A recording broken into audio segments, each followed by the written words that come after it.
أعوذ بالله من الشيطان الرجيم. بسم الله الرحمن الرحيم، والصلاة والسلام على حبيبنا محمد عليه أفضل الصلاة وأزكى التسليم. في هذه الأمسية وددت أن أقدم دردشة صغيرة، هي إضافات بالنسبة للورشة، بعض الأدوات التي أضيفت إلى الورشة وهي تساعد كثيرا في عملية الإصلاحات، إضافة إلى أنني وبعد التعليقات التي وردتني في بعض اليوتيوبات يطلب فيها الكثير من المشتركين في القناة توضيح علبة التغذية باور سبلاي وطريقة تشغيلها وبعض الأعطال التي تتعرض لها.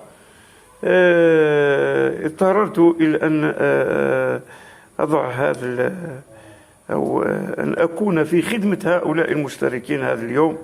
هي ليست عملية تصليح كالعادة، هي ليست عملية إصلاح للأجهزة، وإنما هي توضيحات فقط.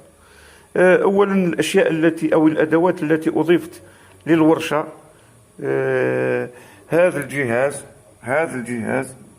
الجهاز ملتي فونكسيون تيستر، هو عبارة عن تستور تستيو به العناصر الإلكترونية. جهاز رائع جدا، وقد تعرض له الكثير أو قد قدم عليه الكثير من المصلحين مقدمات وتوضيحات على طريقة عمله. هذا الجهاز مرفوق بهذه ثلاث كابلات، وهو لغرض قياس العناصر التي لا نستطيع إدخالها داخل هذا الجهاز هنا.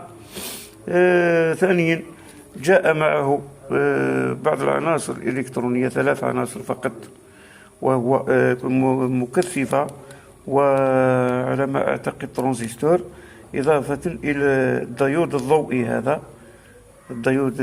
هذا. طريقة العمل تاعو نقدرون نعطيه مثال فقط، لأنه راهي وجود كاين كثير من اليوتيوبات التي توضح طريقة عمله. نوضحه كمثال فقط. هذه المكثفة والتي قيمتها 10 ميكروفاراد 25 فولت. نحاول أننا نوضح كيف يقوم هذا الجهاز بقياس المكثفات. على سبيل المثال، هذا ستارت، هو يشتغل من هذا البوطون هذا من الباور، هذا هو السويتش نتاعو. ها قلع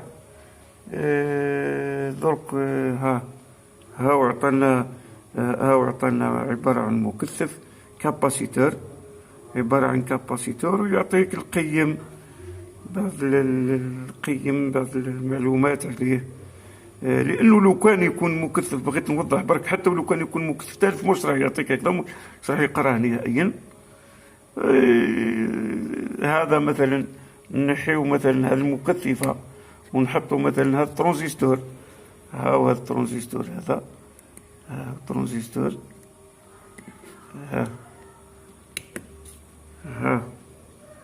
ها يوضح فيه. هاو عبارة عن تيرياك، موش ترانزستور، عبارة عن تيرياك. هاي القاط نتاعو الآن ودو، هاو يعطيك القيمة نتاع القيم.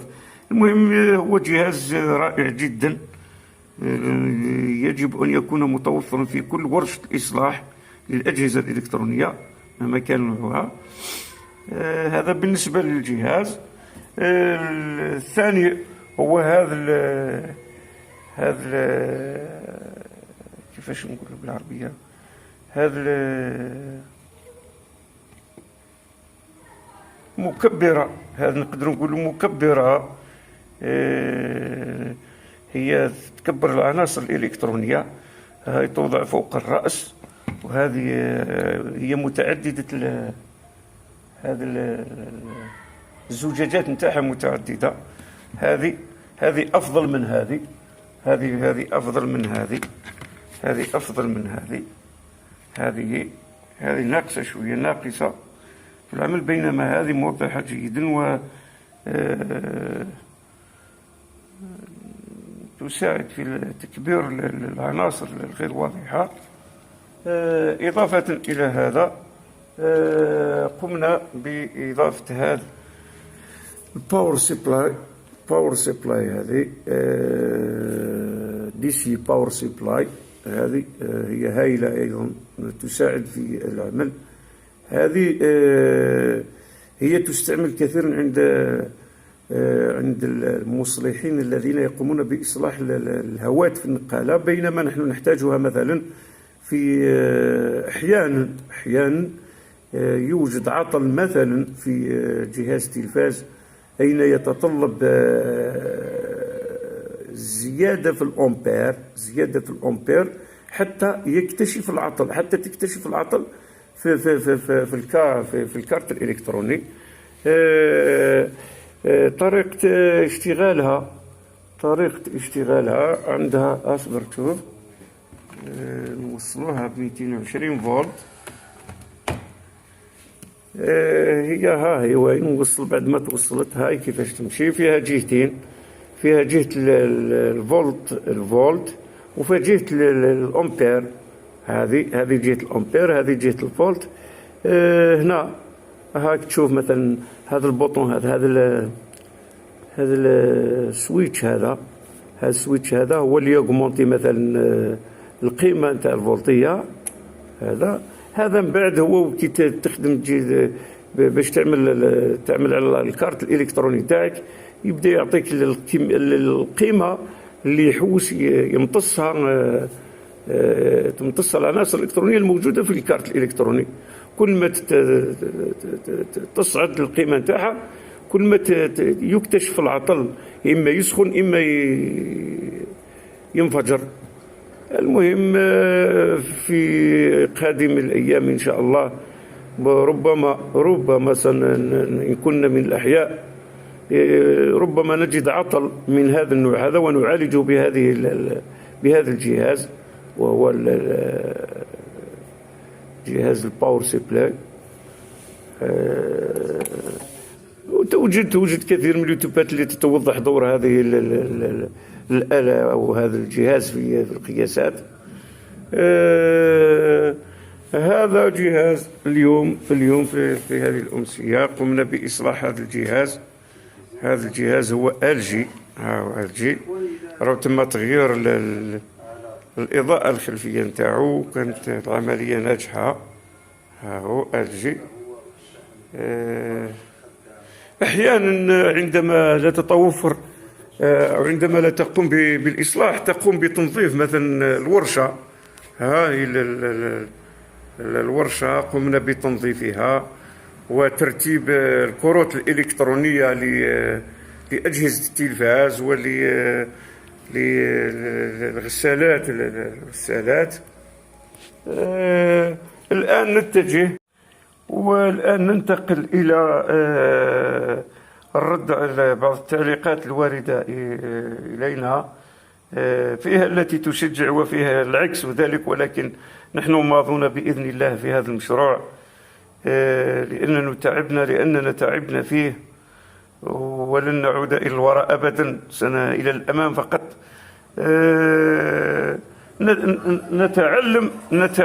نتعلم ونعلم بإذن الله العلي القدير. نحن مهما عرفت أشياء غابت عنك الأشياء، وطلب العلم ليس له حدود أبدا.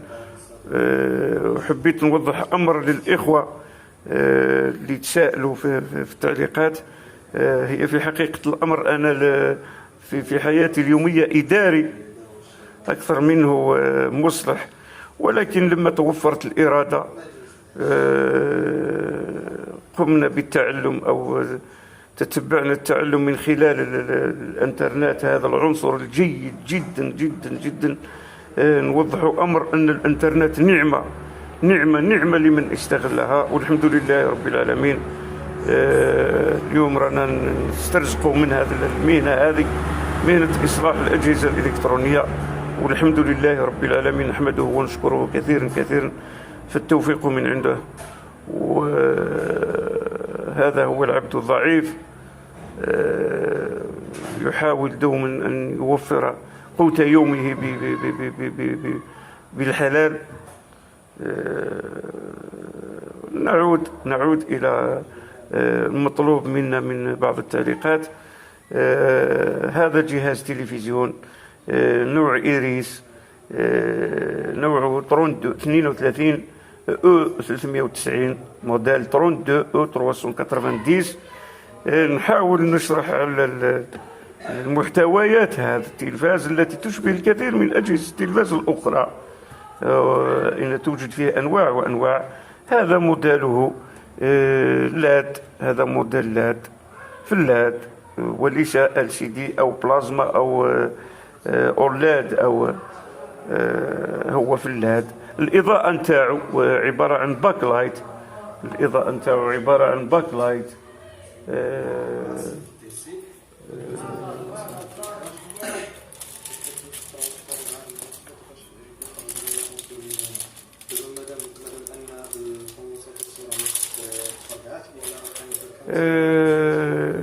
يحتوي الجهاز هذه علبة التغذية، هذه باور سبلاي علبة التغذية، هذه لاكارت مار، هذه لاكارت مار، هذه لاكارت مار تاعو، هذه لاكارت مار، هذه لاكارت فيديو، هذه لاكارت فيديو تاعو. هذه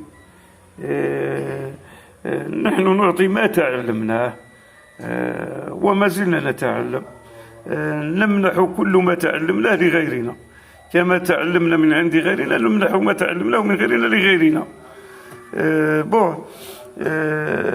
هذه علبة التغذية تنقسم حسب معلوماتي وحسب ما يتوفر لدي من المعلومات، وكيف أقوم بالإصلاحات أو معالجة الأعطال الموجودة في هذا الكارت، في هذه علبة التغذية. أنا شخصيا أقوم بتقسيم هذه العلبة إلى قسمين: القسم الحار والقسم البارد. القسم الحار هنا، من هنا، والقسم البارد من هنا. وجود هذا الخط الأسود هو الذي يفرق هذا الكارت إلى قسمين. نبدأ من هنا. هذا مدخل 220 فولت، هذا مدخل 220 فولت. هذه عناصر حماية، هذه عناصر حماية فيها هذا الفيوز، هذا الفيوز، هذه المنصهرة كما نقول منصهرة، فيها الكوندنساتور، هذا فيها المكثفات، هذه فيها الملف، فيها الفاير ستار هذا. من بعد يوجد هذا المكثف الكبير، مكثف الألاكوا، وجود 4 دايودات بريجكتيفر، هذا يقولوا له قنطرة التوحيد. وجود ترانزستور باور، هذا ترانزستور باور يكون مصفت، هذا عبارة عن مصفت. وجود الدايودات، إضافة إلى هذا المكثف هو دوره هو تصفية التيار الكهربائي، تخزين وتصفية التيار الكهربائي. وجود هذا الشوبر هذا يعمل مع هذا الترانزستور هذا. الدور نتاعهم هو تقسيم الفولتيات إلى عدة فولتيات التي تتطلب هذه الفولتيات هذه الموجودة هنا، الموجودة في خرج علبة التغذية، والتي تتجه إلى بطاقة الأم، والتي تتجه إلى بطاقة الأم عبر هذا الكابل، هذا السوكت هذا. زيد إضافات هنا واش نزيدو نوضحو. هذا هو التوضيح تاعها. كيفاش نعالجوا الأمور لما يأتيك جهاز تلفاز مثلا، بعض الأعطال مشهورة هذه بصفة عامة. لما تأتيك مثلا يأتيك تلفزيون مثلا اللاد الحمراء لا تشتعل نهائيا، لا تشتعل اللاد الحمراء، لا وجود لأي شيء على جهاز التلفاز، لا لاد حمراء تشتعل، ولا إضاءة ولا صورة ولا أي شيء ولا صوت. هنا 90% 90%. نبحث في العطل هنا، نبحث في العطل هنا داخل هذا القسم الحار في علبة التغذية. يعني أنا نضرب بصفة عامة، يعني بصفة عامة. بون باش نحدد العطل وين يكمن، نقوم بالقياس بالملتيمتر على هذا المكثف. إذا وجدنا قيمة 390 فولت مثلا، 300 فولت فما فوق، حتى 315 فولت على هذا المكثف، معناه هذا القسم هذا كله راهو صحيح. إذا ما وجدناش 300 فولت على هذا المكثف، نرجع لهذا القسم هذا ابتداء من الفيز المنصهرة إلى هذه المكثفات، إلى هذا الملف، إلى الفايل ستار، إلى الدايودات هذه. عفوا. إذا وجدنا 300 فولت موجودة هنا، نقوم بالقياس على خرج هذا الشوبر هذا. مثلا كهذه العلبة تقوم بإخراج 12 فولت فقط، فولتية واحدة وهي 12 فولت. نقوم بالقياس على إحدى هذه المكثفات. إذا وجدنا 12 فولت، معناتها أكيد لا، هي أكيد إذا ما لقيناش 12 فولت هنا، نقوم بالبحث على هذه المكثفات، على بعض الدايودات مثل هذا الدايود. هذه هي علبة التغذية. هناك نقطة فقط لا ننساها، وهي أحيانا أنه نجد إذا لم نجد الفولتيات هنا، أحيانا وجود إشارة تعود من الكارت الأم، من البطاقة الأم إلى علبة التغذية، قيمتها 3. كل جهاز تلفزيون وكم قيمتها تعود من هنا من أجل إخراج هذه الفولتيات الأخرى، قيمتها 3 فولت،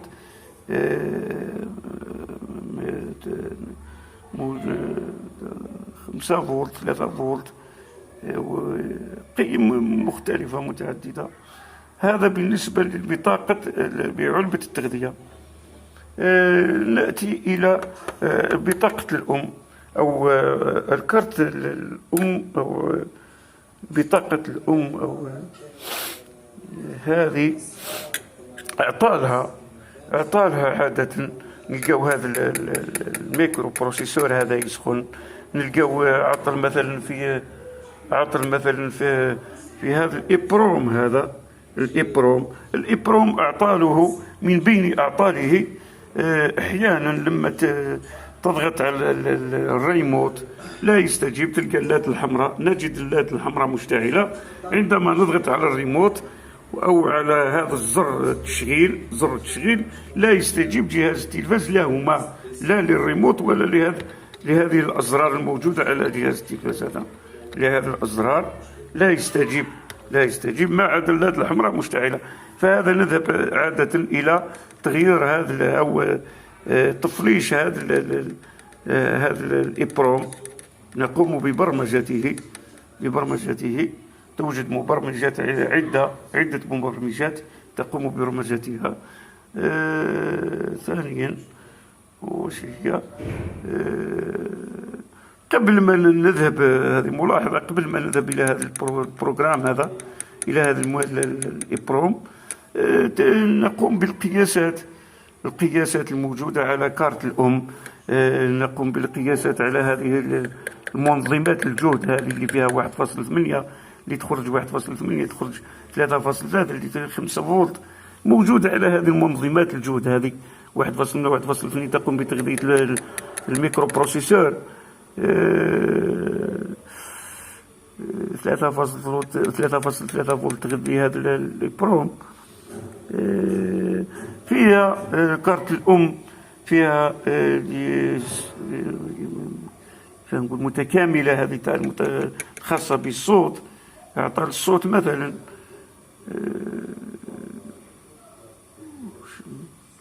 هذا ما يوجد على علبة الأم تقريبا.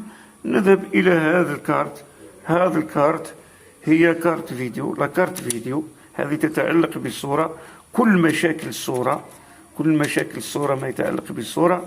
هذه هي الكارت الخاصة بالصورة. أنا نسميها مقبرة الفولتيات.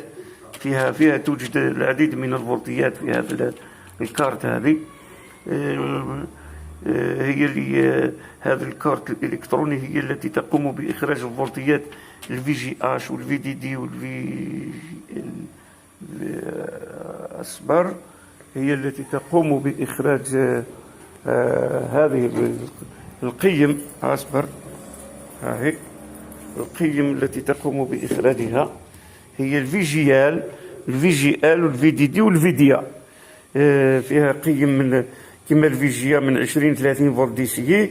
الفي جي ال اللي تسمى الفوفو تسمى الفي جي اوف من ناقص 5 حتى ناقص 7 دي سي. والفي دي دي 3.3 فولت. والفي دي هو الجهد الانالوج يسمى الفي دي دي دي 14 حتى ل 20 فولت دي سي. احيانا تكون الصورة شبحية. نعرف عدة أعطال تسببها هذا الكارت الإلكتروني هذه. عدة أعطال تسبب هذا الكارت. هذا ما لدي هذه الأمسية، والأيام بيننا سنقوم ببعض التوضيحات على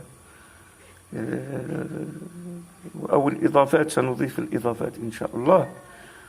والحمد لله رب العالمين، والصلاة والسلام على حبيبنا محمد عليه أفضل الصلاة وأزكى التسليم. والسلام عليكم ورحمة الله تعالى وبركاته.